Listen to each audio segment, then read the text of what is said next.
Denise, in your view, is this a turning point? Is this a buying opportunity when it comes to tech? Yeah, when you look at the data, I mean, there's certainly concerns around the technology sector since it's been such dominant leadership in the markets.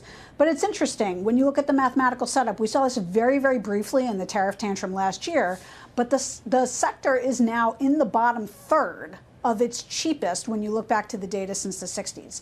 And we haven't really been this cheap from a valuation perspective in over 10 years.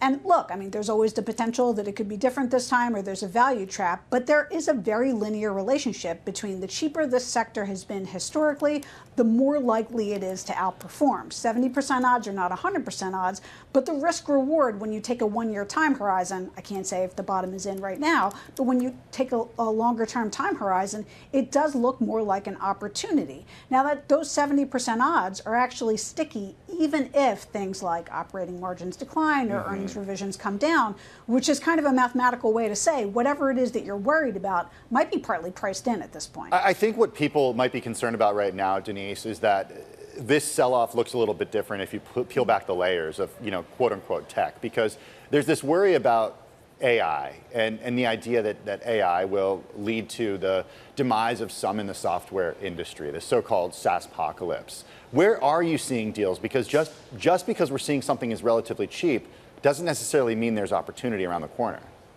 Right, to your point in terms of a value trap. Now look, I'll let the fundamental analysts tackle what will happen to software from a long-term perspective. But when I look at the data, you see something very rare historically. You have an industry that's never been more profitable, pinned to the 100th percentile of their profitability. And yet, what we've seen over the last 3 months only has been a devaluation such that relative forward PEs are now in the almost the bottom decile. So you have this massive disconnect between the valuation and the operating profit. That is rare historically. When you look back in all industries to the 60s, you only see this happen 2% of the time. The instances that it happens are things like the financial crisis. So one of the ways that we can sort of tackle this quantitatively is to say, well, it is different, but we have seen a little bit of this movie before. In some ways, software is going through its own great financial crisis pricing. Now, how has that worked, historically speaking? Now, N is only 2%, so you can't draw broad conclusions, but we have seen this historically in technology sectors like communications, comm equipment, and hardware, even though we haven't seen it in software. We've also seen it in semiconductors when you look back historically. And it's, in some ways, the odds from a go-forward perspective, once you're priced like this, what are your odds of outperformance over the course of the next 12 months? And what's your average outperformance over the next 12 months? Is, look, it's only 50-50, which is hard to say that that's a table-pounding buy. It's not. But it is to say that the average outperformance of all these sectors is around 0 in the sense that they tend to be at the point where much is priced in and downside might be more or less limited. Denise, I do wonder. Yeah, go ahead. The technology sectors like semiconductors and comm equipment have actually had higher odds of outperformance, which gets to a little bit of what Chair Powell was talking about, which is technology as a sector has a history of reinventing itself. And yes, there may be, in fact, bankruptcies within the software industry, but there might be companies that are actually coming in to create new products as well. I understand the urge to use history as a guide here. But I do wonder, for those of people who are out there who say, wait a second, we are on the verge of a new industrial revolution. We are seeing something with AI that we've never seen before in modern investing and in the modern economy. Do you have to throw the history textbook out the window, or the markets history textbook out the window in an environment like this? Well, I'm always struck by the fact that it is always different this time, right? COVID was very different, tariffs were very different, and yet the patterns are very sticky. I do think that there's always a knee-jerk reaction behind, equity markets need to be reflective of very good times in the economy or no existential risk. But when you study history, you see over and over again that sometimes the market goes up and climbs the wall of worry despite whatever you are worried about ending up coming to fruition. And I do think that what is the definition of this cycle when I look at the math, is that the equity market has remained much more fearful on an ongoing basis than we see in most credit markets, which tend to be the smarter markets.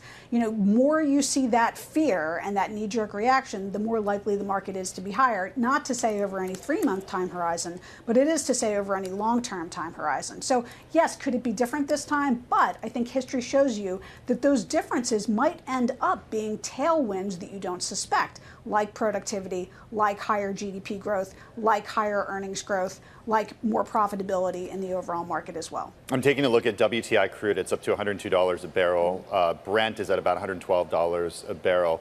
To what extent are high energy prices a drag on the tech industry?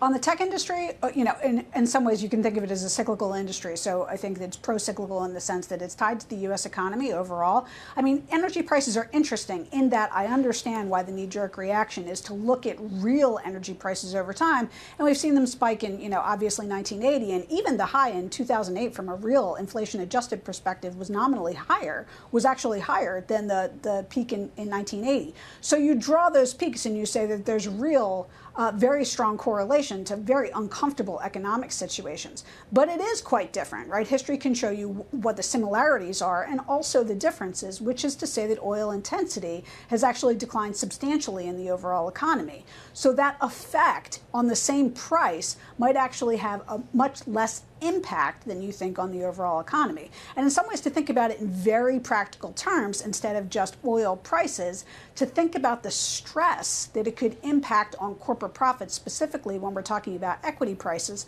If you renormalize those oil prices in relation to corporate profits, you'd see that spike in 1980 effectively was $1,000 in terms of the price per barrel that it would take to equate the same stress, which is not to say that higher energy prices don't take a bite off the U.S. consumer. They do.